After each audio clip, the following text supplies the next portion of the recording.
3, 2, and action. Sanibonani, dumelang absheni molweni, igama phindile phele lihle. Lena Beyond Survival, so it's a podcast. Now guys, please don't forget to like, comment, share, subscribe, and obviously hit the notification bell so you'll be notified every time we upload. Like ikhaya lenjabulo, ikhaya lothando, ikhaya le peace, ikhaya nje ilifudumele. So now if you want to come join us, you're more than welcome. Ukusibhalela uzohlala nami and actually share your story. Ngiphethe gorgeous girl uzozazisa kabanzi ukuthi ubani wakuphi nokuthi siphatheleni. So gorgeous, how are you? I'm good. Umuhle, you pretty. Please tell us ukuthi ubani, where you from, khule kanjani, khulele kuphi, khulele ekhaya elinjani. Yeah, just tell us more about you. Okay, Kamala Mobitmula Peterson, and I'm from Dobsonville. So growing up in Kule with both my parents, Umama and Baba, then 2019, Umama and Baba, no, 2020, Mama and Baba, they separated because of whatever reasons, and there was so much drama and shake isn't his name. So growing up, if like there's anything as in the family, I'd always dream of it and tell my mother. So my mother was ignorant. Then 2021, kwaba yinto ukuthi ngiba umuntu ohlupha amahlozi, but they were ignorant ngayo kithi. Then 2022, I started collapsing eskoleni. I was still in primary by that time. Now and then I collapse. It was just a lot, no? Then eskoleni, when that was happening, figure lang mama, you know what? I think I might as well and just get rid of this thing, stop it, because eskoleni, I can't focus and there's just a lot of discrimination from abanye bantwana and all of that. Fine. So mom growing up, absumuntu hamba inyanga and stuff. Okay, well, kwakhulu mama kata mhamba ethembisa for whatever reasons. I don't know for what, but it's a feel good thing. They didn't help. Even when my baba he didn't do anything. Fine. Then 2023, in having a person, that's one time in Fugile. Shooting people at every popular. I tell my mother entering popular. Fine. Need to wear mamba at a certain place. Footing Darkon is just red. A neighborhood in Nitubuya and Pope Umamba also and when country Konamanj, you know. And if you don't call him, would he see where to Crimson and I and having you Twasa? It's either so allow no afuni con, which should see Umamba la at Twasa Kona Umama Nalio Fazi Abazwan. I don't know why. Fine, it happens to go see. Fele na umamba busy we kumbume naye mama, you know what, it's fine, humble your twice, but we didn't have money. We didn't have your twice. We don't know what was gonna happen. So umamba ukobela esha angazibeke kanjani. Let me say uthwasile ne ukobela wakhe kahle kahle uye kade umuntu kade ngiboniswa yena, but umama wayengafuni because bangazwani. In another size. Then now, bangisa ngendlela abantu yomuntu athwase kuye, it was like, am I explaining right? Yes, middleman. Yeah, yes, exactly. Yeah, fine. Happens very good thing having your twasa.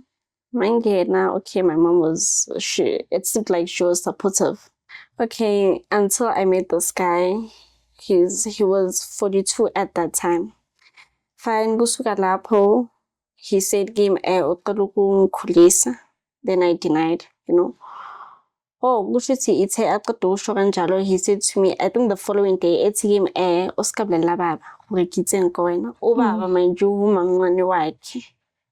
Uhlala lapha ejaridini. Yena wayeqeda ukudla intwaso, I think weeks before. Mama. Fine. Usuka lapho, it happens ukuthi the following day esho ukuthi ya ungatshela ubaba kwathini and yeah, after okay, take your time. Which is after he said that days later, or was it a day later, I don't remember, umamam eza zongibona.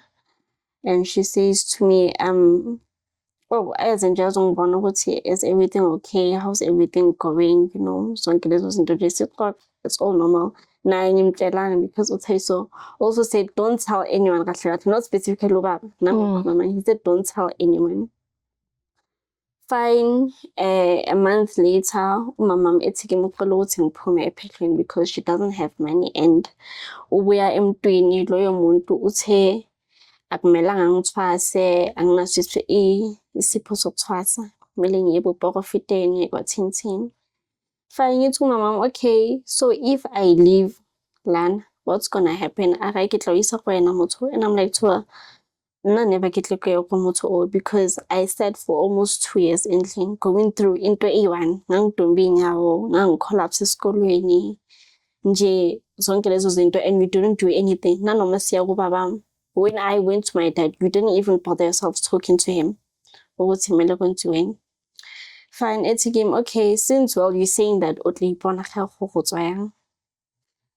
Fine, kusuka lapho a week, no, a month later.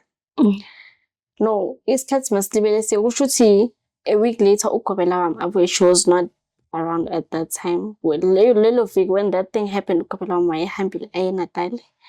When she came back kusho ukuthi simtshele ukuthi umamam uzile wethini kwathini futhi yimi ngimtshela nje because I used to talk to her like yonke into, everything.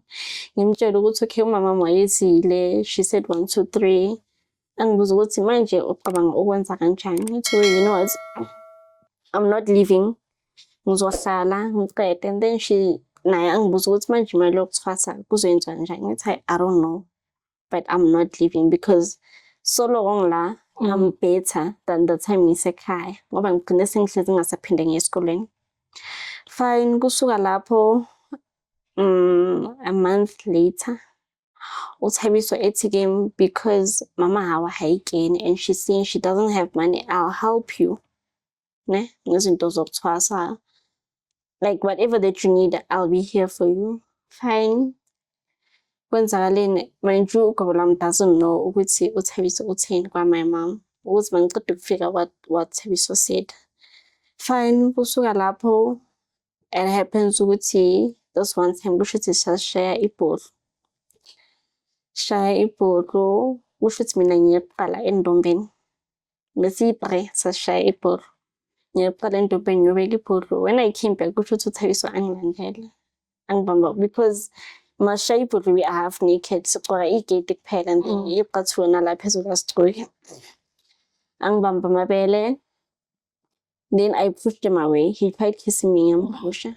Ngihambe ngiye eroomini lamantombazane. We had iroom lamantombazane neroom labafana. Ngimphushe ngihambe ngiye eroomini ngiyolala. Ekuseni ngabo 6 masivuka. Kusho ukuthi angazi ngithi he was waiting for ukuthi wonke umuntu aphume. Maybe he wayegadile ukuthi I don't know ukuthi wenze njani because ithe bonke baqeda ukuphuma nje eroomini kusho ukuthi omunye wayemsebenzini abantwana bayesikoleni nje. There was no one else alone eroomini. As ethi kimi ntshwetse kgetseng goseng kopa tshwarelo and kopa uskabulela bana gore ke ntseng I never ke phete ke etse.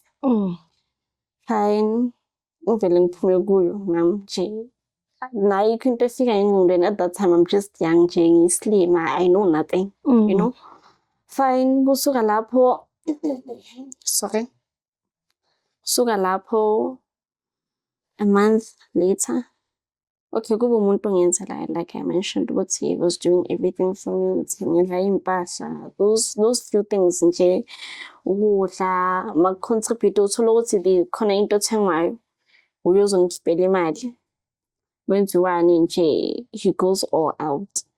Fine, nami nje ngiyajabulela leyo nto ukuthi at least there's someone who's helping me, you know. Suka lapho a month later kwenzeka ukuthi silalane mina naye. Na eroomini lamathwasa. ekuseni masivuka ethi kimi don't tell anyone. Fine, nami ngatshela nje unconvinced as in I'd listen to everything wayisho everything. Makathi don't do this, I wouldn't do it. Ungayenzi ini I'd listen. Suka lapho masiqeda ukulalana ekuseni he comes in ekuseni ethi kimi yaka go balane so kopa o ska bolela motho yabo go na le mrena ke tla fa ngwana o tla tlhapa then you'll be okay after that. Kodwa le nto le man inyihle yabo inyihle usimkhulumo iyangiyisa atshele one yale ntombazane le kade ngithwasa nayo.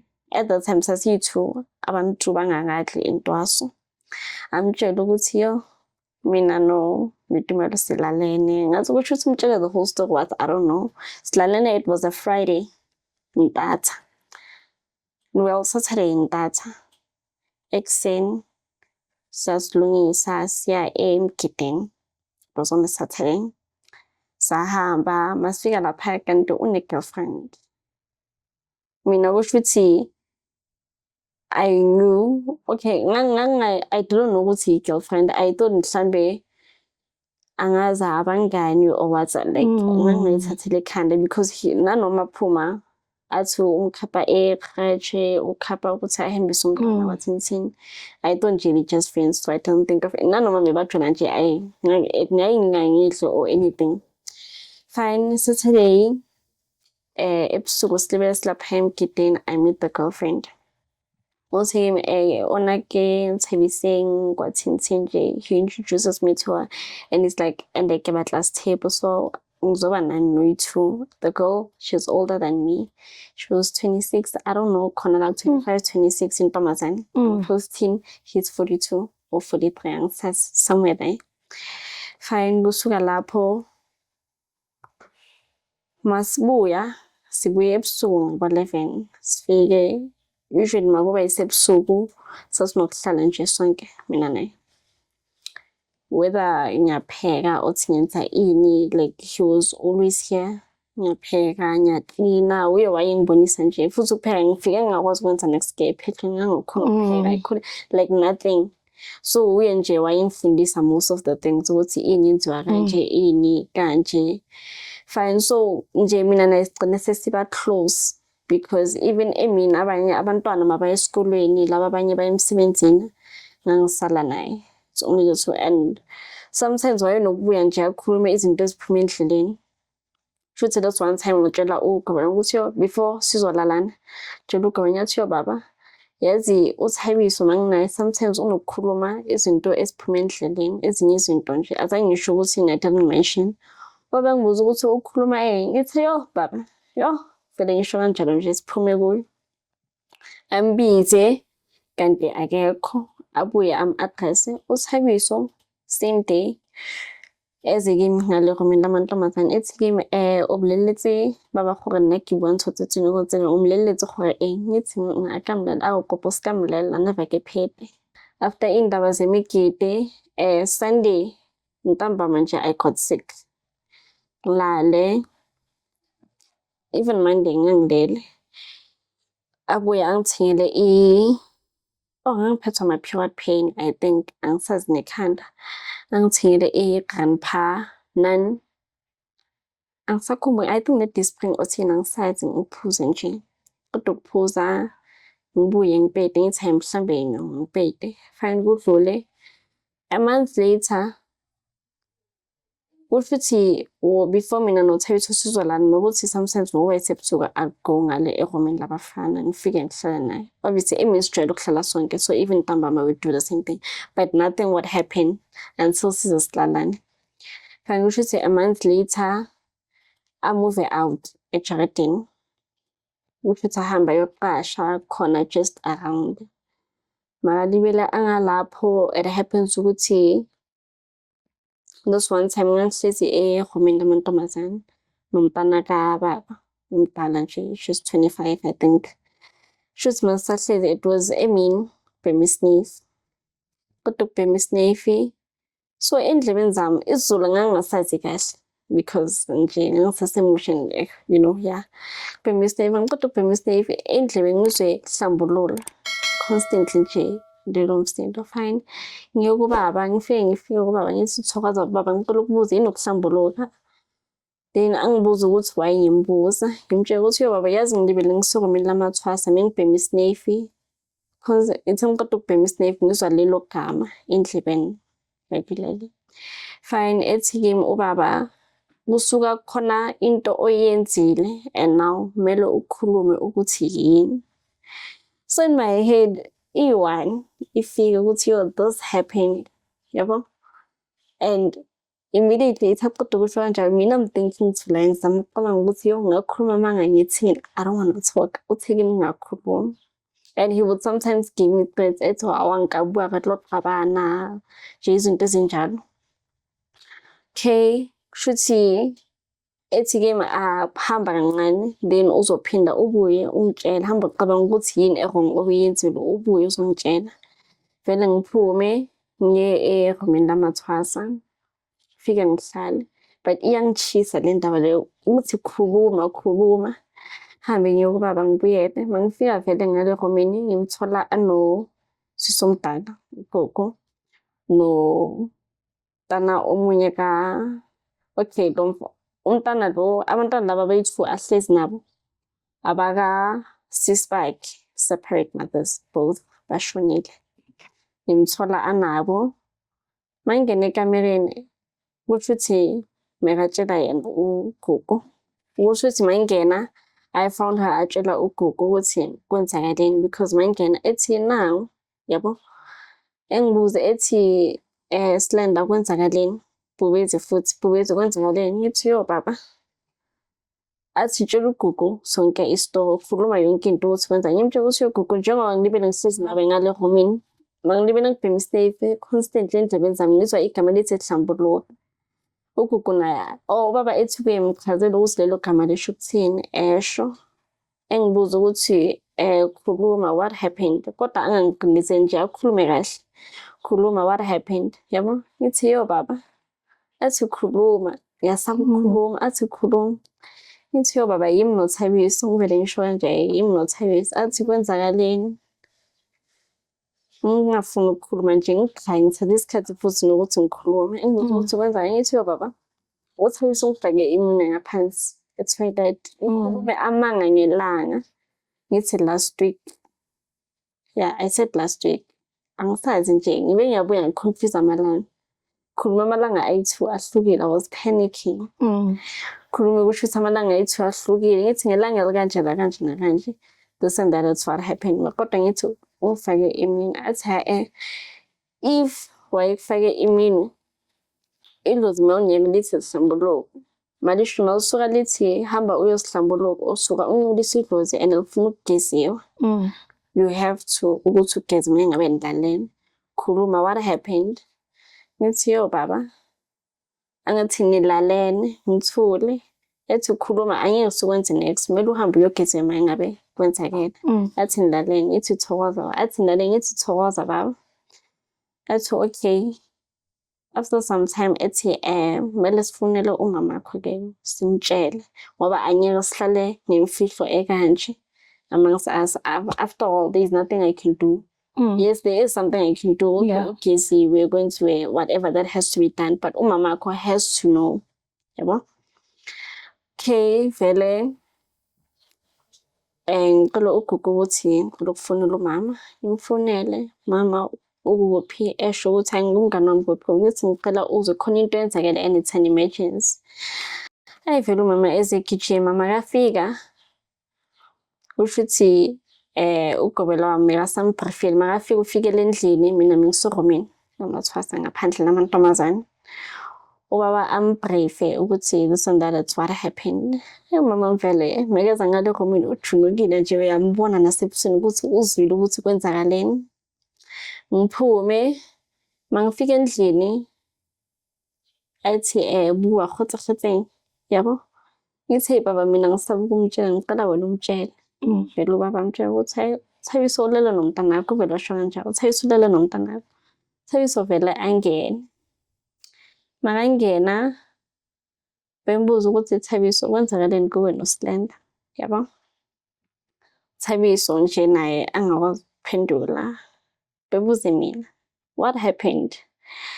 Ngikhulume sona le story lesi samanga uthi uThabiso ulale nami e-toilet ngelanga elikanje. Ngikhuluma amanga ngelanga, ngikhuluma amanga nokuthi yenzeke kuphi. Nginamahloni ukuthi phela yenzeka kwakunabantu kulelo room. Fine, kusuka lapho umama ethi ngiyovula i-case ye-rape. I never ke go tlogela. Thabiso after some time nje ikhulunywa uThabiso asukume epho uThabiso futhi angiphikise ithi ngiqeda ukusho Thabiso ukhuluma iqiniso ukuthi mamncane kwenzeke kanje nakanje yenzeke eroomini esilalene futhi kwakuyilanga elikanje. Ukhuluma iqiniso. Mina ngimphikise ngithi unamanga. I'm panicking at that time. Ngithi unamanga. Fine. Umama ethi ngiyovula i-case ye-rape. Siphume vele. Ubaba akhiphe igobela lami, akhiphe imali. Ethi bamba amuphi 50 rand uzogibela yena e-police station. Siphume vele siye e-police station. Mina ngangafuni futhi mama ngikube uyophuma kuqala athi Lola I don't have impahla zasekhaya, nginempahla zokuthwasa kuphela. Ahamba ngilandela impahla endlini abuye. Bese ubaba makasamuphe imali at that time. Fine. Siphume siye futhi mama makuphuma mina ngitshela ngithi baba kahle kahle mina ngingafuni ukuvula i-case. Ngifuna ukuthi uThabiso aboshwe. Haya umama vele makafika nje uyophusha nje into police mina ngingafuni. Sihambe vele siye police station yona le eDobsonville. Siye police station eDobsonville. Fike bathi bazovula i-case ye-rape. Vele before sizophuma ngifonela usisi wami. Ngathi ngifuna uGoogle angisazi ukuthi ngifunele ngifune mani. I don't remember. Ngimfonele ngimbuza ukuthi ukuphi. Athi hayike eDobsonville ke ukuba weme ko-police station, ko-police station khoneno kubeme Morale. Masifika vele siqoda ukuyehla itaxi yena nomuntu wakhe bame khona ngaphandle police station. Mama mamtshela ukuthi ethi Thabiso o rapile Bitumela ibeke kanje. Thabiso rapile Bitumela. I get emotional ngikhala. Singene ngaphakathi bangibuza ukuthi into yanini le umama buyo nje ophendulayo ukuthi hayi into ya last week. Bangibuza ukuthi hawu isikhathi eside kangaka wangingakhulumi. Yabo kanti into ya last month abazi. Into akudala kanje into last week wayemungakhulumi ngoba umama ulibele ezazokubheka. Yabo ukuthi right wena ukhuluma next. Ngithi hayi ngisaba. Singene vele ngaphakathi. Kube nelinye iphoyisa nje aphangisayo vele athi Masambi. Angazi enye room kanje angazi ukuthi ukuvula ama-case noma kwenziwa nje kulela room. Singene vele ngaphakathi bangibuza ukuthi kwenzakale umama la. Ngikhuluma sona leso story leso samanga. Fine ngifike ngikhulume ngibatshele yona leso story sonke. Suka lapho bethi bazosipha i-case number. Bangibuza ukuthi immediately mayiqeda ukwenzeka le incident wayengakhuluma or told someone. Ngibatshela ukuthi hayi ngisaba.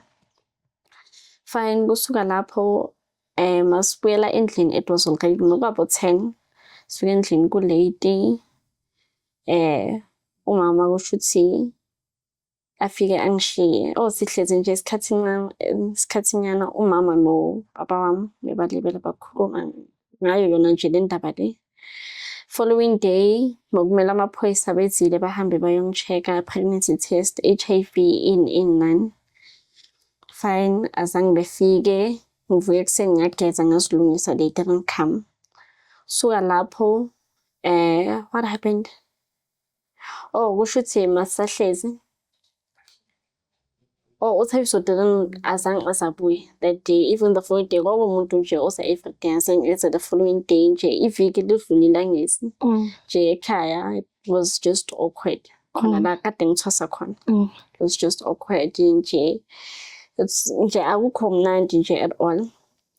Friday, a week later, Friday, it happens ukuthi ngisahlezi nje still lento le iyangihlukumeza ukuthi hamba ukhuluma iqiniso ngibuya ngithi baba hayi ngicela ukukhuluma iqiniso ngimtshela ukuthi lento le yenzeke last month ngimtshele nelanga yonke into nje ngimtshele yonke into engibuza ukuthi kanti how many times did this happen ngimtshela ukuthi baba yenzeke kayi-1. Suka lapho umama vele same day bambize bambize athi umama khomela ayazi yona lento le ambize.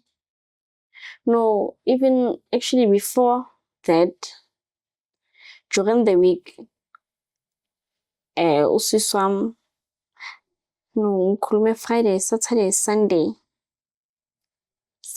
Sunday evening usisi wami aposte yena uThabiso ku-Facebook esho ukuthi ureyipile umntwana ona-15 kwaThinthi nje khulume yonke into. Mina le story lesi engimtshela sona asikhulume.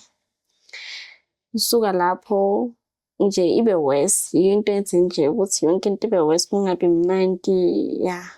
Kusuka lapho umamami ayenzeni kusho ukuthi babuye babizwe umamami bathi bazobiza nabantu bakoThabiso ukuthi ikhulunywe kubona ukuthi kwenziwa kanjani. Kumele bayazi ukuthi uThabiso wenzeni. Obviously sebayibonile ku-Facebook ukuthi uThabiso ureyipile.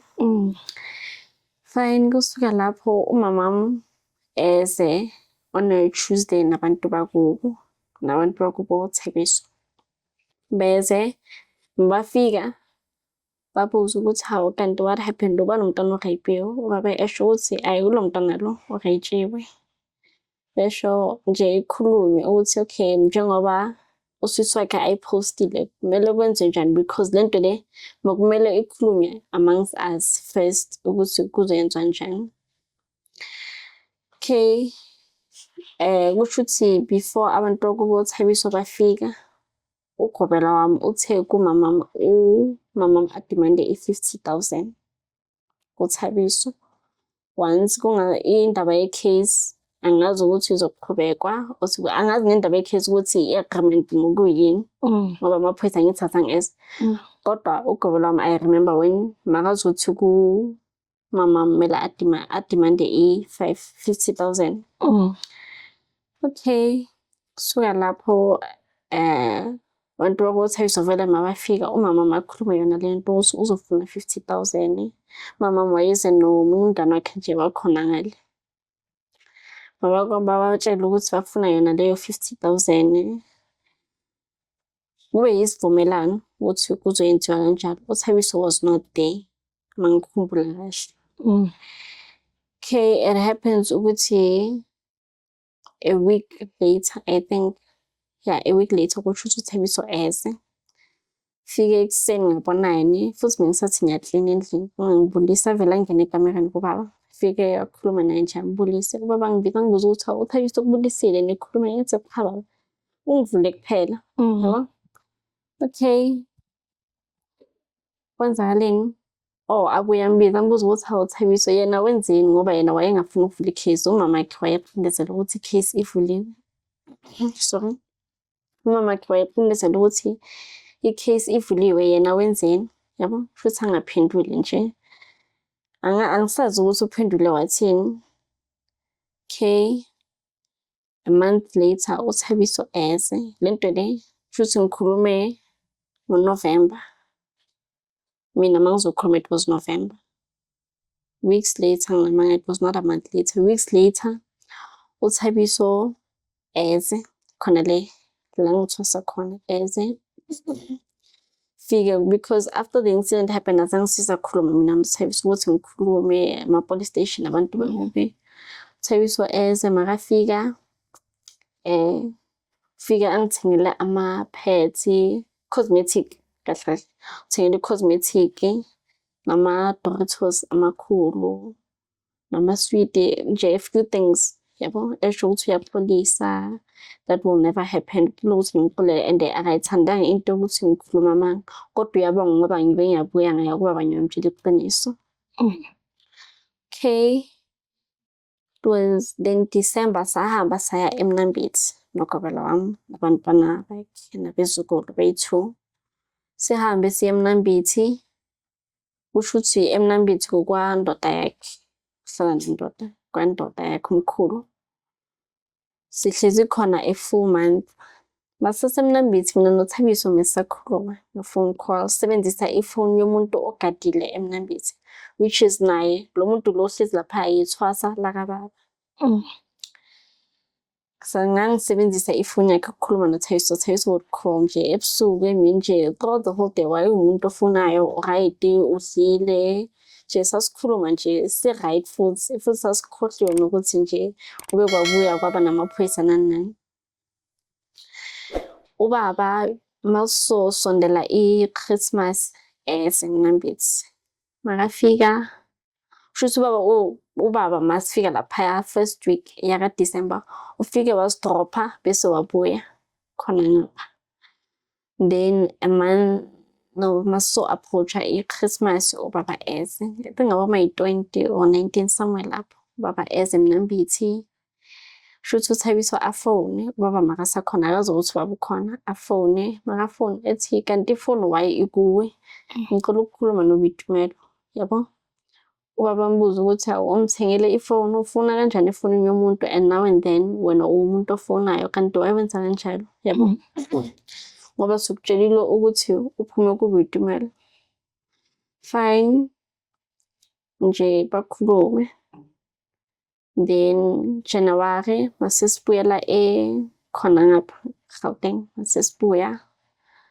Thabiso vele simthole ngathi wayelapha uthi uze days later angisakhumbuli.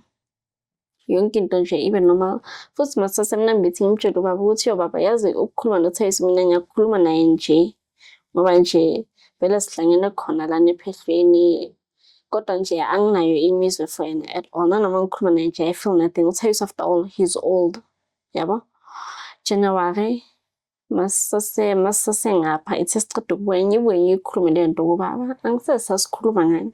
Then I mentioned that kuthi baba mina imizwa for uThabiso anginayo at all. Shuthi ubaba abuye atshela uThabiso ukuthi uBitumelo ubuye wakhuluma ukuthi akathanda akanayo imizwa for yena at all. Shuthi le nto nje imkwatisi but still aqhubeka libela ngenzela izinto nje. Then February, March, between February and March, umama eze. Ethi kimi it's either uyaphuma lana or I'm not going to do anything for you because now I know ngithengele cosmetic. That's the only thing that she did. Other than that, she did nothing for me, mama. Ebuye ethi kimi it's either watswa mona or I'm not going to do anything for you. Nabantwana bakini angeke baphinde beze and this time ngiserious. It's even though it's fine. After all, abantu balana sengibajwayele. Yabo? Vele amagama akhe she meant them ayenze le nto she never came. Mind you it's a walking distance ukusuka kithi ukuya khona la ngithwasa khona. Ahlale vele angezi. Ushuthi nanoma aya eShoprite othaye kuphi wayedlula first stop. And ngoku nje umama umuntu othanda isitradi so everyday nje uhlala esestradini wayedlula njalo. Nginokuza nabantwana basejaradini basho ukuthi yo yazi sihlangene nomama wakho wathi nthi nothi umama wakho udlulile lana kangena ngithi phelela lapho vele ngijwayele. Okay, it happens ukuthi ngabo June, July. Okay, October ngidle intwaso 2024. October ngidle intwaso. November uThabiso ebuye eze ethi yaqojile intwaso yana baba gutla bua ka go tlamela ba o phahlele utswe and tshete e batla gala go lona ngoba tso tshwasela amadlozi wakini and ebusaseni kwami ushuthi mongena intwaso ngena ngimbuzi ezi2 mina ngene ngimbuzi 1 Thabiso wathi ngimbuzi 1 yoqhozaka ithengwe ugobela wami space sami thengwe ugobela wami. Then utshwala ube wathenga bona lo butshwala buthengile into angayithenga ngamakhesi mangikhumbula kahle amakhesi akawathenga vele I think uthenga A2 ngokumele athenge 11 because sasi3 yonke into ibe ya divided. Then meaning leyo mali leyo ispendile it didn't even azangizifike kuleyo 50,000 leyo bayidemandile leyo mama mayidemandile ngithi okay kudukudla intwaso November uThabiso ebuye eze ethi yaka nikibile lwena gore ke batla go khotsa mosadi wa kwa bithu. I'm still sticking to that. Nje uThabiso mina ngina imizwa for wena and angikufuni uthi ngenzele that doesn't say anything. Wawumele uyikhulume le nto that time kune meeting even afterwards ubatshele again yimi ngiphendula uThabiso. Okay uthi nje afuna ukuyidonsisa usebenzisa ubudala obviously he's old usebenzisa ubudala fine usuka lapho November December ngi4 ushuthi ngibuyele ekhaya but azange bokufuneka imali yokuthi ngiphahlelwe for ukuthi the following year ngikhona ukuthi ngibuyele esikoleni. Remember I sat for 2 years ngesikoleni because of zona indaba zamadoda, because ithe ngiqeda ukungena ephehlweni basicala unyaka waka 2024 baye bazama ukuthi bangibuyisele esikoleni ngadumba inyawo. I remember ngidumba inyawo eliyi-1 ngingakwazi ukuhamba at all, ngangiforced nje, but you know what, it's fine because amadlozi awafuna ukuthi uye esikoleni. Once vele idla intwaso and then we'll see after intwaso ukuthi kuzokwenzakalani. Waba ngathi nje khona ngathi kuba ngcono. January vele kids bebase bangi-applyele e-college ukuthi ngizokho, because esikoleni I didn't qualify ukuthi ngayingena at all esikoleni. Then January vele ngiqale e-college 2025, which is last year. Futhi before that, ngo-December 1st, ngiphume ngiyi-4 right, ngiyi-15 saka December. Shuthi uThabiso angifonele vele ukuza kanje besitibele sikhuluma. I was utilizing ifoni kasisi wami engimlamayo sikuwa both umama nobaba. Ngangisebenzisa ifoni yakhe ukukhuluma naye through the phone. Sometimes he would also come angilethele imali, maybe 100 rand or 200 or whatever amount. Then ngalezo yi-15 uThabiso efoni ekuseni ethi-ke kopa ukudla kausane. Futhi 16 that's Monday, kopa ukudla kausane re tlo dula kwa koja. No, futhi ufune ngiyi-14 namanje. Kopa ukudla kausane re tlo dula kwa ko baba. Then re tla buya nna le wena re ko Gaga la yena hlala khona, uhlala kwa mamncane wakhe. Ethi re tlo buya re kwa nna re tlo dula fela, nothing's gonna happen. Ngitshela ukuthi angeke ngize ngiye lapha angikuthembi. Unless if sizohamba nosisi wakho ugogo nomuntu wakhe. Ngiyazi ukuthi wena masi-4 I'm okay, I'm safe. Hey vele ngibuye ngikhulume nogogo ngefoni usisi wakhe. Ngimtshela ukuthi gogo uThabiso ukhuluma kanje, mina ngeke ngize ngiye lapho ngiyi-1 naye kuphela ngoba uThabiso angimthembi. It's better mangiya nina nikhona wena noLesedi. Ugogo athi hayi akunankinga, only if uThabiso uzosithengela i-wine. Ngithi hayi angazi leyo uzoyikhuluma naye, yabo. Okay, vele following day khona le ubaba la ngithwase khona. Ubaba akekho useNatal, masahambe ngoba njalo makuba ama-holiday uyahamba. Ngihambe ngiye ku baba khona ejaradini lakababa. Obviously they bonke amanzi, I remember wawengekho amanzi. Ngithathe khona abantwana abayi-2, umntana kagogo nomntana kaThabiso. uThabiso had two kids at that time. Okay. Umntana lo oyi-1 wakhe lo wakagogo ngithi because amanzi awekho vele anigeze ngoba angikagezi wozani, because I loved kids. Okay, even namanje ngisabathanda abantwana. Ngithi wozani ningigezeni vele usiya vele nje ngangimjwayele wayemncane. 3 or 4 at that time. Ngithi wozani ngizokugeza si. Eze vele ngigeze, maqeda ukugeza. Then oyi-1 lo kade ngithwasa naye ethi vele ugeze nomntana kaThabiso because naye akakagezi. Ukusave amanzi ngoba amanzi awekho. Vele ngingabi nenkinga ngimthathe ngithi woza ngimgeze, maqeda ukugeza. uThabiso ethi yakahlapile yana hana diaparo mo, tlamehile ke kodimo ngihambe ngiyomlandela impahla. Ake ngichape ngithi kanye ngize ngihambe nawe kuphela soyi-2. Ngikutshele ngathi manyele ngiyoya kukhona abanye abantu. Ethi hayi angeke sihlale saphuma sabuya. Angithi uyabona lana ku busy kwathi ngithi nje ayenze excuse. Manje ethi kimi excuse. Manje ethi kimi njengoba uphuma noba umzana Mvola, ngiyaqala angagqobi lo ngoba ngiyamazi nje ingqondo zakhe ngathi ngiyazibona. Ngithi hayi manje angeke vele siphume, ngiphume naye uThabiso and both the kids. Athi futhi kuze ngivume ukuthi ngiphume naye uthe kimi yaqala tsamaya le bana gona ntho tlo tsagala ngo bitse tsamaya le bana wathi ngimkholwe nami. Sambe vele masifika le kuye ethuku bantwana hamba nogunda etsholo yi-1 hamba uyogunda. Wena hamba uyomkhapha usiya lo mncane. Ethi hamba uyomkhapha bahambisa lo nje next door. Bahambe vele sihlale noTheng. I was sitting esofeni, yena wayehlezi ekamereni phezu kombhede. Ebuye eze ngapha esofeni sitting room. Ethi kimi ake wazi bafoko ke rata nje angijuse ngikhulumela izinto eziningi. Ngoba ngitshela ukuthi even next year I'm gonna help you ngemali yokugibela nani akhulume zonke lezo zinto. Fine, kusuka lapho he started kissing me. La nje angibuze nje angiguge sihambe siye ekamereni. Azama ukwehlisa i-tight ngimphushe ngithi angeke ngize ngilale nawe. Nje aqindezela uThhabisa and futhi I remember wayedakiwe lelalanga. Aforced ukuthi silalane ngale. But at the end ngigcine i-tight seliyehlile nephenti fika ugwayi wakhe.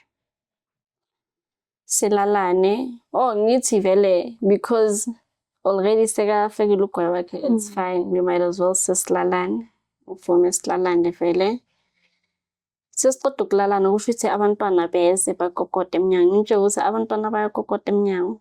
Thabisa ugubha ubule bangene vele ngigqoke.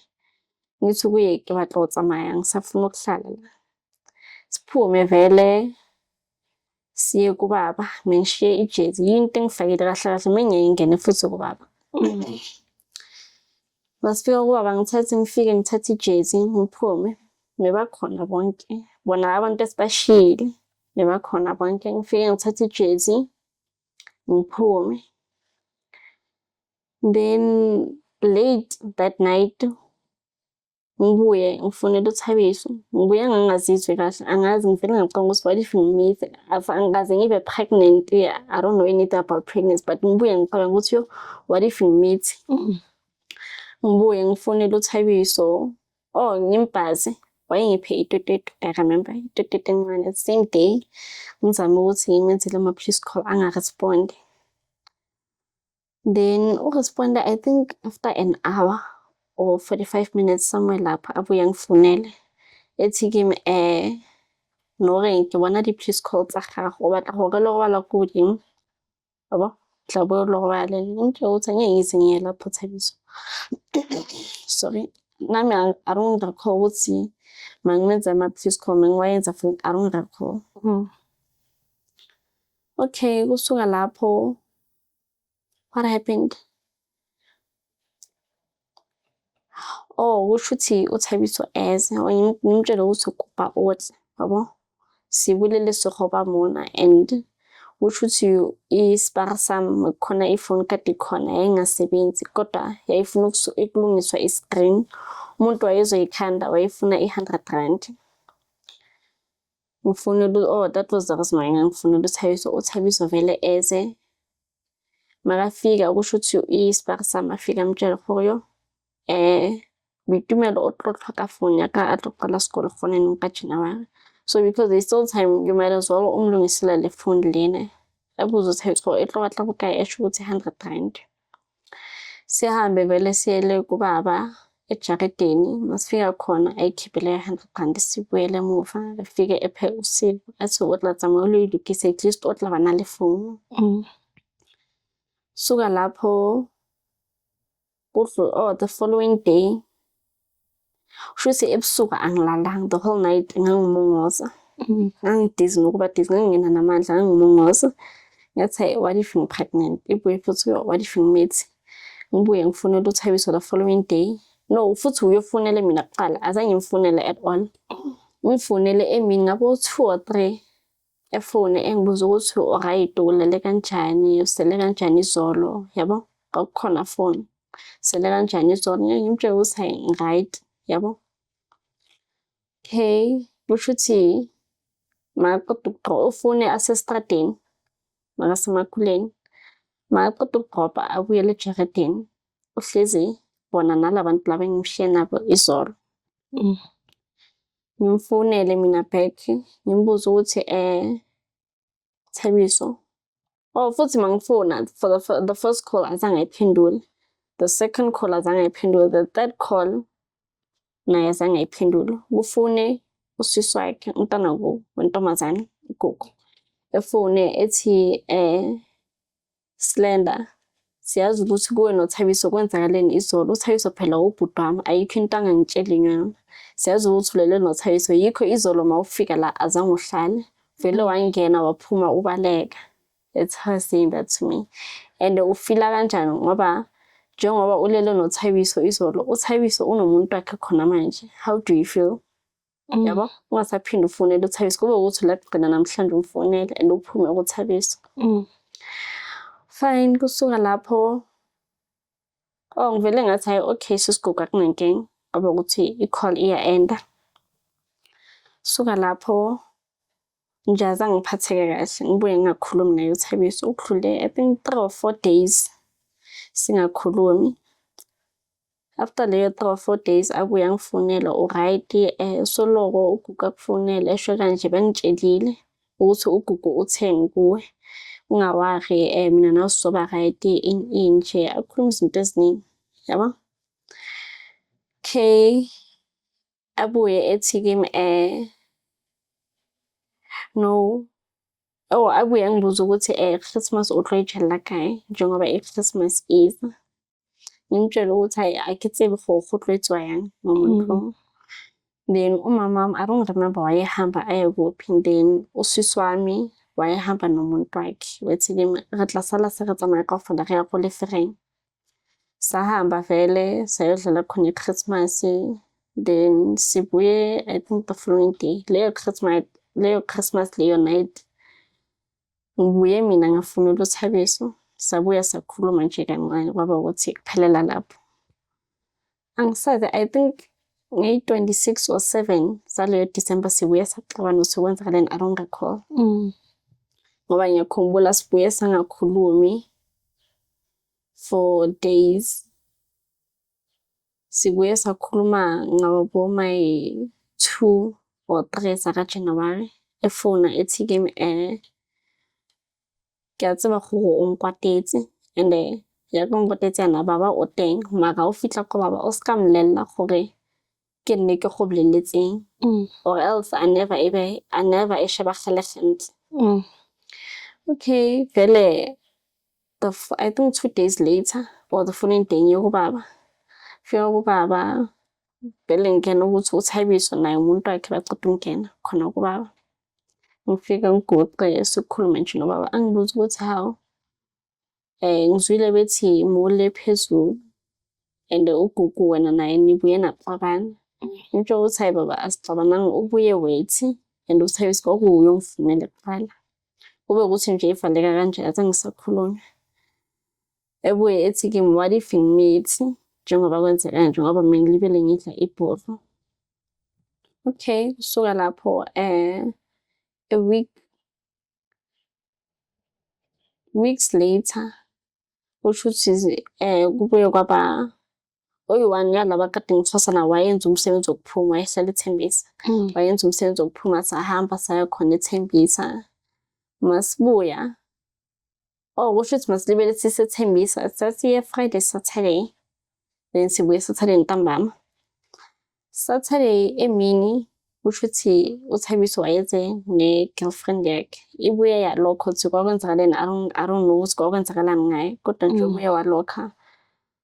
uThabiso usho ukuthi the girl makalibele alele. uThabiso ethi kimi unkanne watla khone no o tlodula mo pelaka, yabo. Ngithi ngimbuza ukuthi hawu sobatla ke mo pela gago ya no for eng, yabo, imi ngibuza yena for eng. Ethi kimi also yetsa sona go tsho so khile motho o mongwe mona. Ngibuye ngimphendule nje ngivele ngiphume athi for the way you behave ka teng ke tlo block, ibang go blocka gone no, yabo. Okay, then a month later usho ukuthi kube ukhulunyiwe ukuthi uSlenda ngathi umithi, ubukeka njengomuntu omithi nje, kube indaba nje eziningi. February ngibuye ngenze i-pregnancy test naye uThabiso, ngitholakala ukuthi ngi-pregnant vele. Then indaba ye-pregnancy nje azange sisayikhuluma ukuthi kuzoyenziwa njani. Vele wathi ke maye ungasikhiphi isisu, hlala ngaso umntana ngizomenzela, ukuthi wena umithi ngizobona ukuthi ngenza kanjani ngayo kuya phambili. kubuye kube ney'nkulumo zokuthi njengoba ngimithi isisu akusesakaThabiso esakaSparSam, kushuthi naye uThabiso ubuye wayisho leyo nto, kodwa mina azange ayikhulume leyo nto kimi. Utshele abantu bakubo ukuthi mina ngimithele isibaru sakhe. Kwaba yinkulumo nje engapheli, khulunywa vele ukuthi ngimithi for isibaru sami, and ngaleso sikhathi into eyenza ukuthi bakhulume kanjalo was because isibaru sami sasihlala kithi nosisi wami eromini ngaphandle.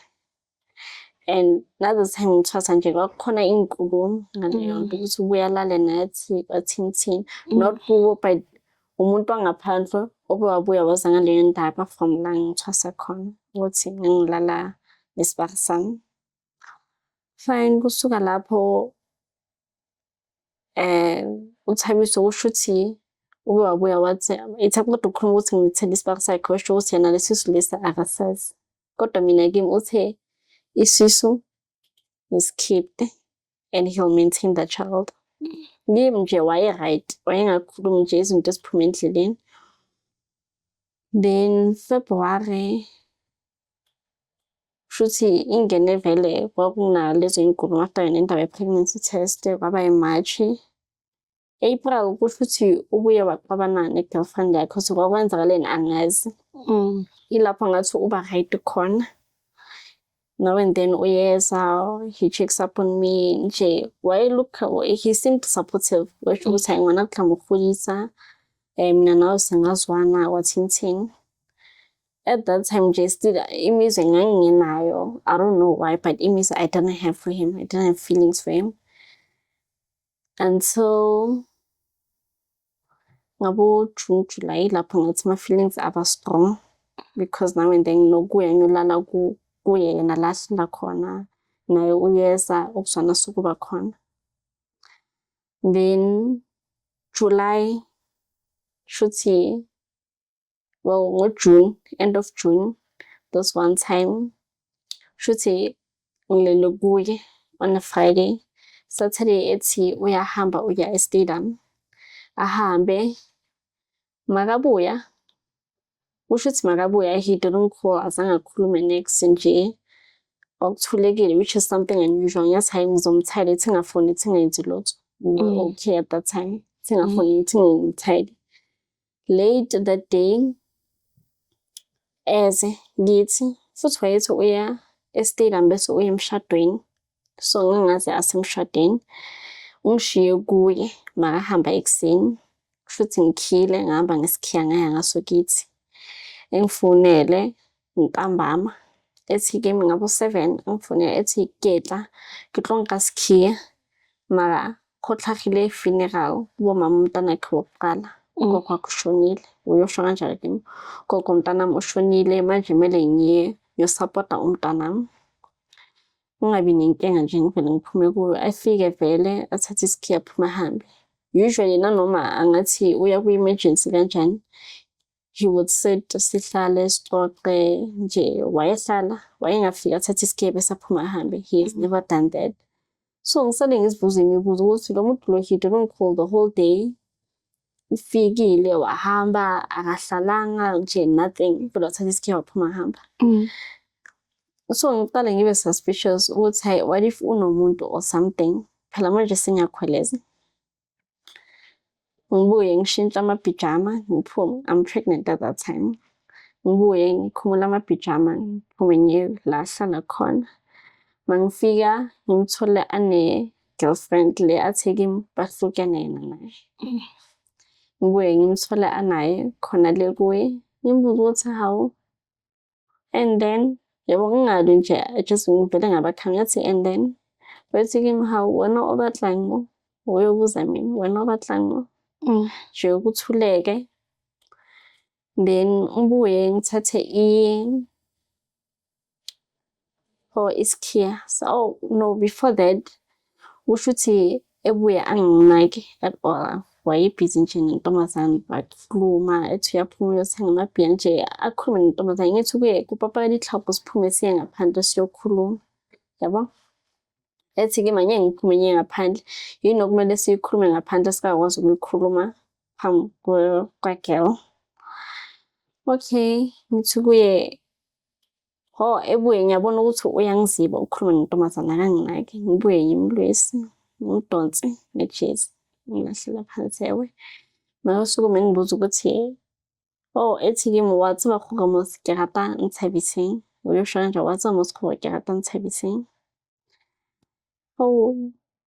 Ngibuye ngifuna ukumshaya, angikhuze, angidonse nje, sigcine sesingaphandle. Ngibuye ngathatha sigcine, shuthi intombazane yayile mina I was there nje sasihlukene ami nami uThebiso. Engikhuza ukuthi wayengilwisa uThabiseng, naye ngimlwisa nje kube umsindo.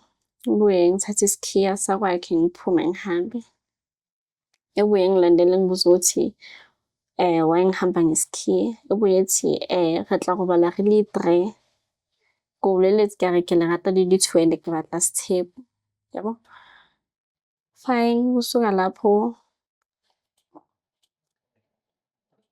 ngibuye ngiphathwa vele mina ngangisa kanje ngangiphathwa amapeni. That day nje I was not okay for medicine, I don't know. Nje umzimba wami nje off. Ngibuye ngiphathwa amapeni. Sambe siye e-clinic yase-Dobsonville. Sifike e-clinic bangi-check-e, azange babone next, azange bathole next, but I'm still far from ukuteta. Bangibuza ukuthi how many months, wayengizange ngifile nje leyo mibuzo.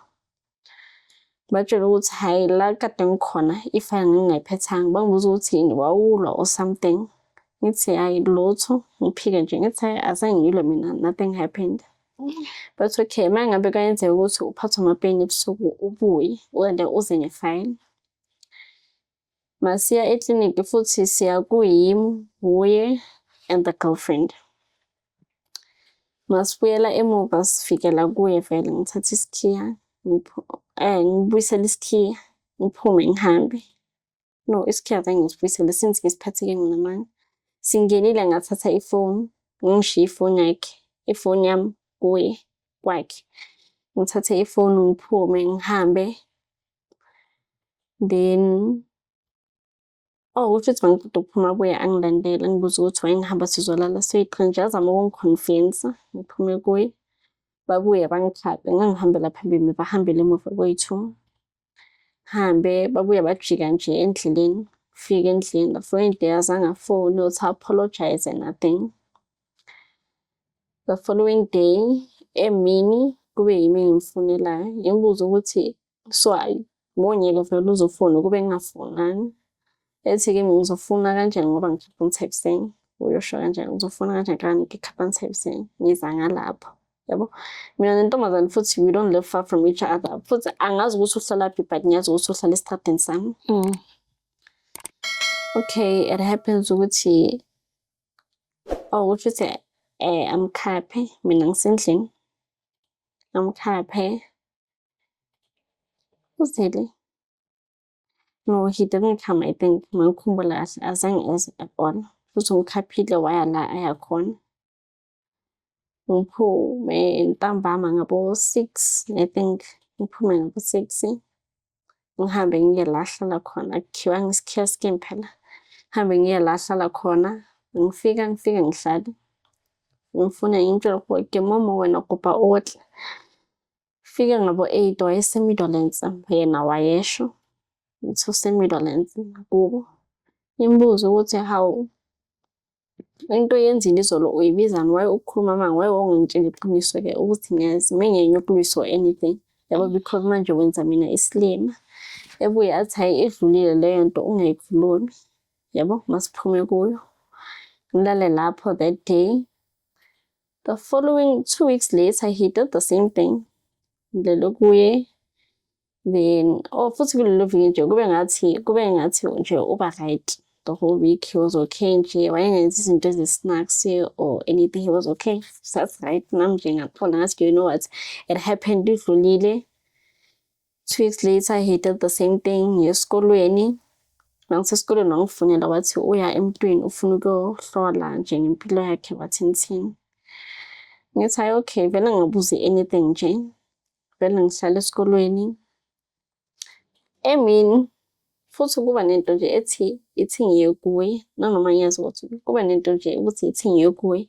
kodwa ngaye yabo ngithi singiphume lapho ntambama ngabo 7 ngiyabona ukuthi mangisafunda khona incwadi esishodayo zile kuye la hlala khona incwadi ngishiyile ngibuye ngifone ngithi ngizothi kuye mawubuya ngicela ulethe incwadi lezi incwadi ngiyazidinga kumele ngifunde nekusasa kumele ngisubmit umsebenzi wakhona ngamtholi efonini so kubuye into eyenzekile 2 weeks back ukuthi actually lo muntu lo namhlanje akafunanga solo sigcina ukukhuluma ngabo 11 ekuseni even namanje 7 sorry ngibuye ngishintshe amapijama gqoke impahla nje esifudumele ngiphume shuthi mangisethi ngiyaphuma afone ethi kimi yo askisi di miss call tsawe ke khona ke di bonang ngibuza ukuthi how iPhone yakho i-off yabo ethi kimi hayi ke kopara and phone yaka ne-snapbits ungana uyagula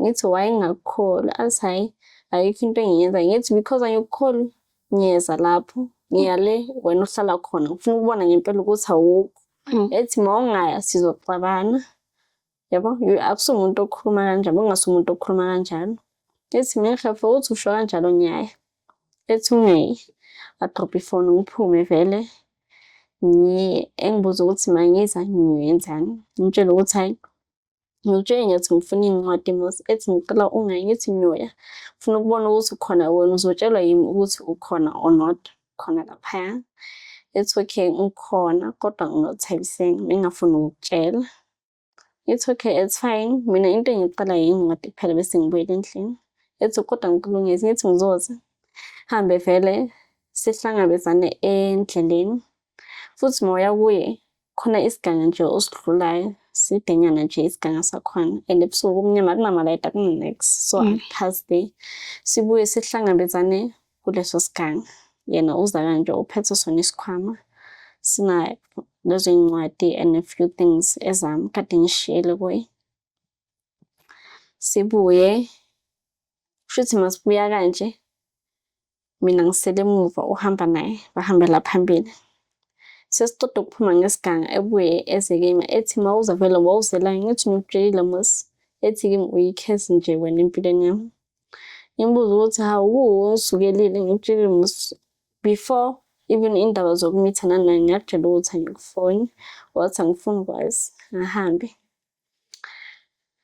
fine mangifika endlini futhi azange ngisafunda nje ngaphela lobumnandi I didn't azange ngiphinde ngifunde nje azange usaba mnandi kimi naye nje from there on ukukhuluma kwaba less sasikhuluma when it's necessary phela usually my clinic he would go with me whether ngiye clinic ngiyakuphi nje anything that has to do with pregnancy wayengisupport he was okay nje okay usuka lapho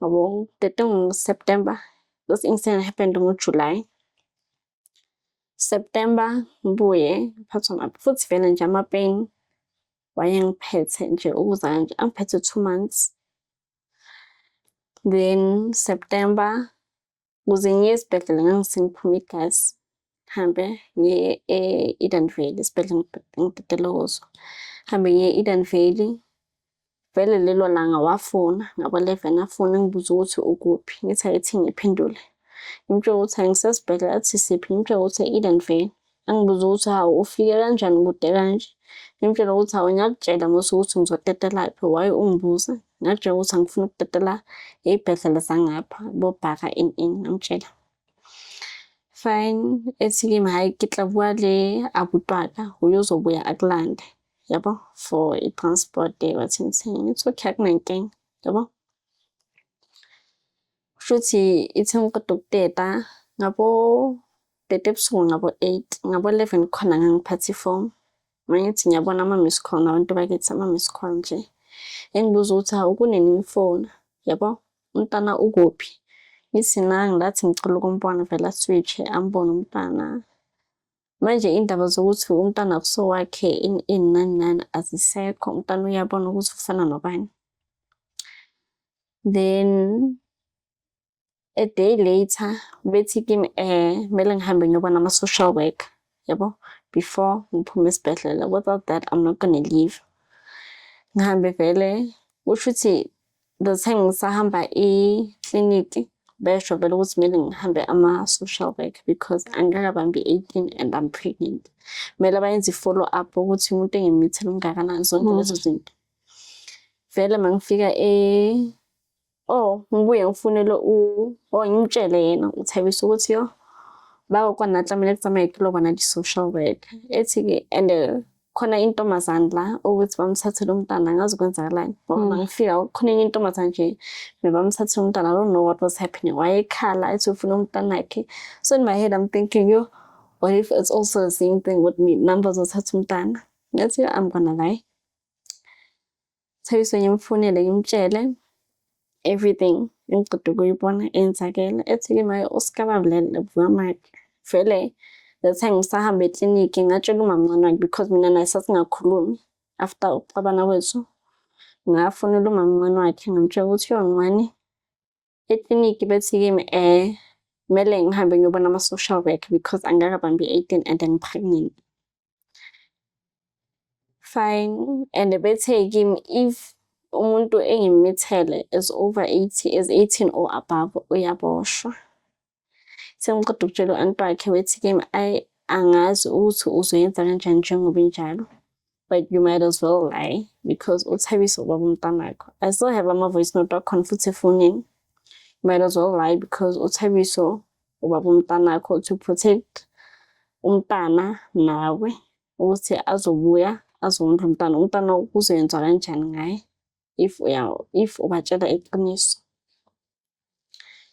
Vele esibhedlele khona ngangibona ama-social worker.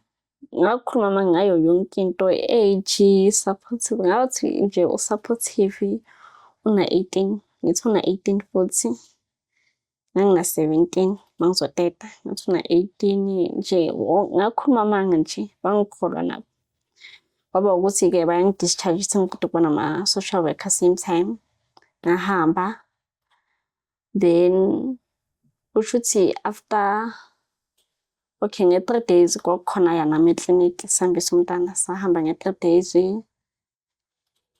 Na first month angikho sure kodwa saya twice soyi-2 eclinic. Then the second month ithi umntana athi 3 months uThabiso ebuye ethi kimi mawuqeda ukuteta usually umntana kumele ajampiwe. Ngimbuza ukuthi kanjani athi kumele silalane. Ngimbuza ukuthi how much mina nawe sazwana, how's that even supposed to happen? Yabo.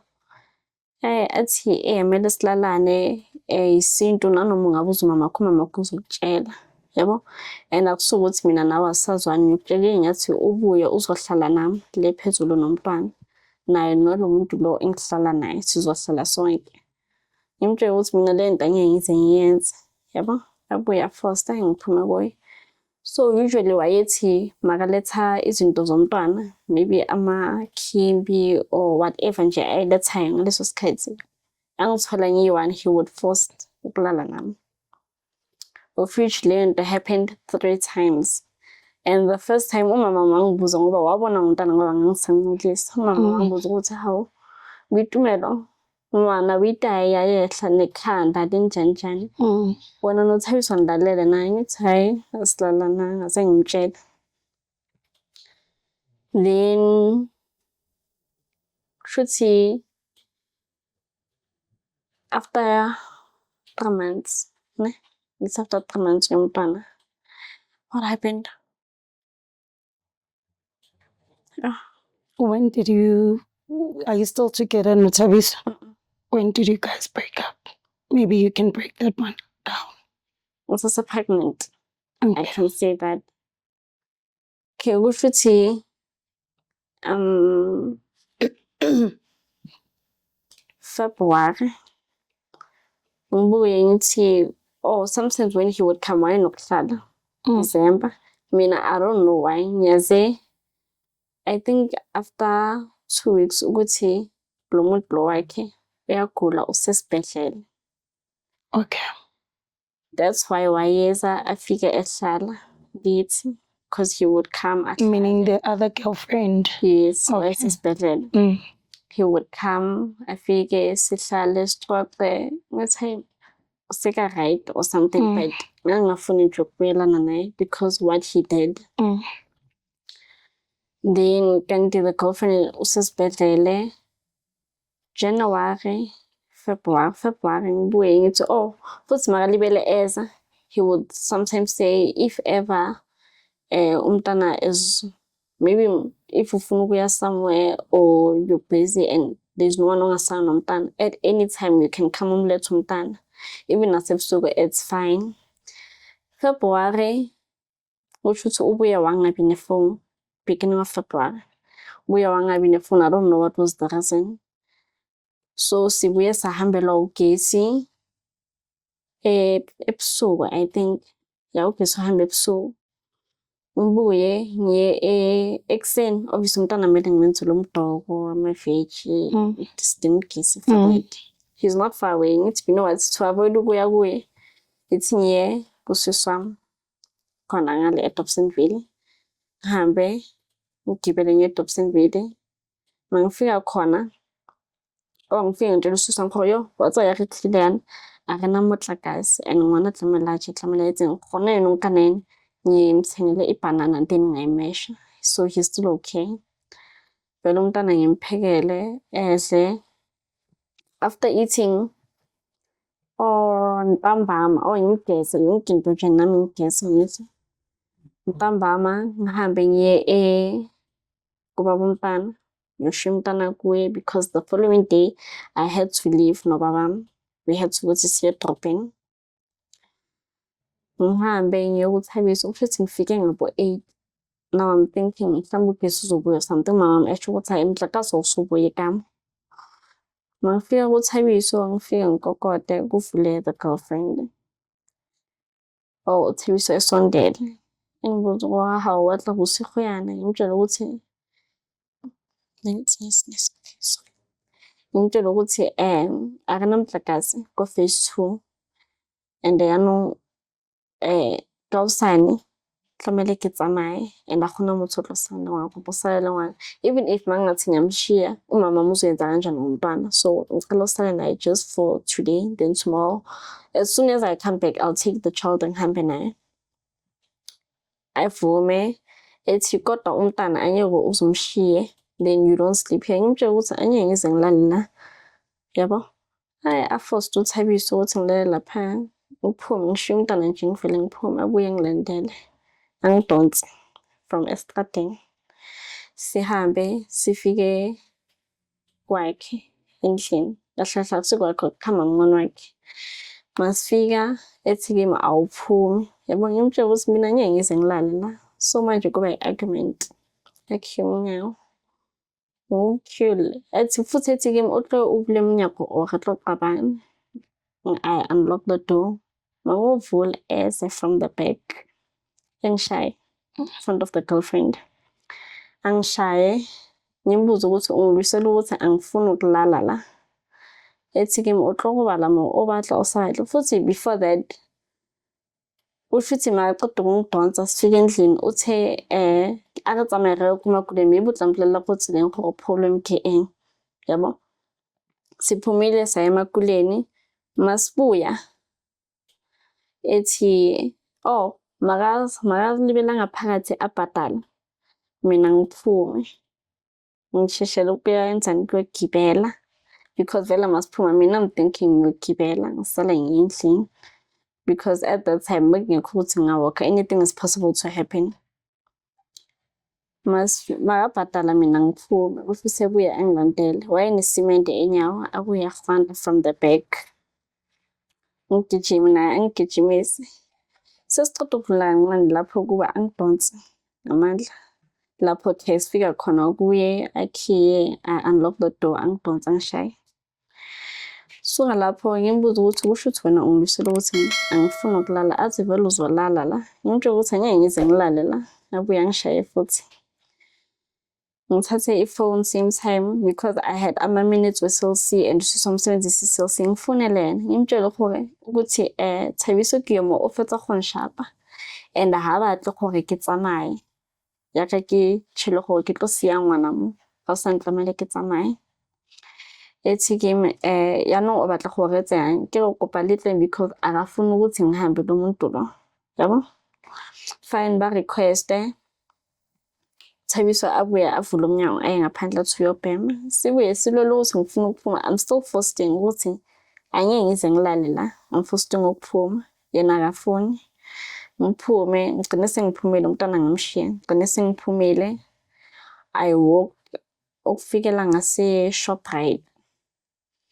Vele bafike because abazi ukuthi uhlalaphi, usisi wami uze ne-boyfriend yakhe beze ngene. Sifike kuye masifika ethi usisi wami ambuza ukuthi hawu uThabiso awushaphe biduma nomshaphelanga, what happened? UThabiso makazidefenda uthi kuyena oshapile nginabheli. Usisi wami ambuza ukuba okay yaanong ga go shapile pele, what right do you have gore o mo shape as motho wa monna yabo. Thabiso nje abuye akhulume itori nje ethi ha kana shapileng pele nna ke zama protecta yena gore a ska tsamaya bosigo ko strateng ampe gore mo sna tlo palama taxi yabo. Nje aphendule but into ayiphendula ayizwakali. Then what happened? Oh, kusuka lapho ngibuye ngifuna ukuzilwela back because now they are here. Ngizama ukuzilwela back but hey motlogele it's fine. Ngithi okay, you know what, to make this thing simple nna ke tla ko police station kopa re nke ngwana ke tsamaele ena ke vele ke tswe ko wena motho o. Tana vele simthathe ngasihambe siye police station ngisale khona ngiyi-1. Bengibuza ukuthi Bitumelo o tlo ba right ngithi ngizoba right bahambe. Ngisale police station, ngifike police station ngifike ngibatshela what happened. Ukuthi ngifikile ngashiya umntana, baba umntana wafosta ukuthi ngisale ngahala wangishaya. Bangibuza ukuthi manje uzenza ngithi ngizovela icase. Then bethi ayihlala phansi kancane even iyeza ababhalanga next they didn't do anything. Even ifike ngifikele police station ngabo 9 ngo-2 AM khona sasiphuma soloko sihlezi. But even ngingaphandle hamba, I didn't ask anything nami nje sengikhathele ngiphume. Mangifika ngaphandle evenini amaphoyisa bethi kimi njengoba sihamba na epolice ngaphakathi epolice station bakutshela ukuthi siyenza ngithi cha abangitshelanga lutho. Bethi kimi asiyombophisa lo muntu lo, instead siyomupha i-warning ukuthi angasaphinda kushaya. Is it the first time? Ngithi it was the first time. But we're not going to do anything, so mupha i-warning kuphela. Ngiyabuza ukuthi how's that even possible because kwami asintsheke tletseng emo yabo. Bethi kimi there is nothing we can do. Thina sisebenza estradeni and we do into basitshela yona ngaphakathi. So azange uvule i-case? No, yes. Kwavele kwaba ngathi warning. Sihambe vele namaphoyisa bethi bona vele bona basebenza estradeni. Sihambe masifika kuye bakokote. So siyeza ukuthi labantu laba bayakhuluma. Intombazane kube yevula umnyango, mayivula umnyango athi uThabiso akekho. Mina ngithi unamanga. Amaphoyisa bambuza ukuthi uyephi yabo. Intombazane mayiphendula athi ulandela umama umntana ethi aqeda ukuphuma. Mina mangipheke ngithi sisokolile ukuthi sithole i-Uber sime isikhathi eside ngaphandle unamanga. Cela singeneni. Bangene vele amaphoyisa bambheke. Ngithi kubo ngicela nibheke konke nasema-outdrops. Babheke abangamtholi. Phoyisa liyi-1 libuye lilunguze phansi kombhede. Makasukumisa umbhede umuntu ulele phansi kombhede. Uzifihle phansi kombhede. Usifihlile kombhede. Amaphoyisa bambuza ukuthi hawo. And then phansi kombhede ufunani phansi kombhede uphuma. Ayiphume bambuza ukuthi ufunani phansi kombhede. Ethi hayi ngibaleka amaphoyisa. Bathi wabaleka wenzeni yabo. Angaphenduli athi yena uthi ngimenzeni. Yena uThabiso yena uthi ngimenzeni. Bethi uyithatha phi i-right yokuthi umshayeleni. Ebuye ethi hayi mengingafuni ukuthi ahambe estradini ebusuku. Bambuza ukuthi kodwa umshaye for ini yabo. Even ufuna alale la ngaleso sikhathi uhlala nomuntu, how do you do that yabo. abuye nje aphendule izinto ezingekho. Amaphoyisa bakhuluma naye, sihambe laba mabangibuyisele ekhaya bethi kimi you might as well umenzele i-protection order nje just for your own safety nomntana. Lezi zomalalana nani ukuthi makalethe izinto zomntana azange ngisikhulume at all. Bethi kimi menzele i-protection order, then that way uyazi ukuthi you safe if ever he does anything othi angayenzi a-protection ordering. Ozombophisa. Yes, you are allowed ukuthi umbophise, and that one ayina bail. Okay, then the following day kufuthi ngivuke ekuseni ngicela umama kopa usalele ngakanti luckily ugesi uzobuya untatha ngene ngabo 3 endlini ngisi ubuye no ngifike sokhona mama ngisho uthi asekuhlale nje I was few hours ago really fine. Umama ethi ngithi umama kopa go sia ngwana kaosane ke tsamaye le papa, then ke tla ha ke boya ke tla etsa sure gore ke tla zama ho phakisa, then ke tla kgona gore ke itshallela ngwana. Okay, shuthi sihambe no baba mangibuya ngibuye ngabo mangibuya zangibuyela endlini sele sengiya e-Roodepoort ngilanda amafomu e-protection order. Mangifike e-Roodepoort vele bangiphi bathi abuyise the following day. Sorry, bathi abuyise the following day. Vele ngiwafile ngisale sengimenshina yonke into nje, yonke into, khulume yonke into nje kule protection order. Then the following day ngiye on a Monday, Tuesday, Wednesday, Thursday ilanga sim7 ngalo ebusuku ngiye ebusuku kuphela ngoba ngiyazi ukuthi ebusuku uzomthola whether or not. Thursday ebusuku kube yilo ke ilanga ngim7 ngalo. Then khona sizoya for i-first appearance ngeyi-16 saka April. Sure, askisi nana. Angazi nokuthi ngiqalephi. I don't even know ukuthi ngiqalephi. It's so many questions. Mara at the same time, I'm sorry. So do you feel like if ungazange wahamba wayothwasa because siyazizwa lezi zinto ekuthwaseni, do you think ukuthi mhlambe if azange wayothwasa or wayothwasela lapha bongeke umbone uThabiso? Because I was not so used to abantu balapha, I don't think kube ngiyamazi. Because abantu kade ngibazi it's abantu bethu uye yena loyo mamba nomunye ufana kanje bambiza uBones. uBones actually he was my first ever boyfriend. Yeah, so those were the only 2 people kade ngibazi. Okay, nomntana kubo. And makungasuka into ukuthi sijwayelene hello estradeni, then that's it. Do you feel uThabiso took some of your youth? Do you think there's a part of you that he took? At this point, I don't know what to say, Jay, because I don't know. Unless what's in time, I don't know. Do you really think sometimes because of age, maybe he took advantage of the fact that was a same minor and he's a bit older than you? Do you think if you had met a guy that is same age as you, some of the things yena bese kakhulile ngomqondo wena kukuthi usakhula and you feel robbed over? Yeah, somehow I do feel that way because as we speak, Jay, umntwana akahlali nami umfana, he's 6 months. Ngimhambisile nini last month, okay, March, end of March. Ngimhambisile because my mom would complain sometimes ngokusala nomntwana nje enza umsindo. That you know what, I might as well ngimise ugogo wakhe. So umntana uhlala nobabakhe. Uza ngama-weekend kuphela. Okay, going back to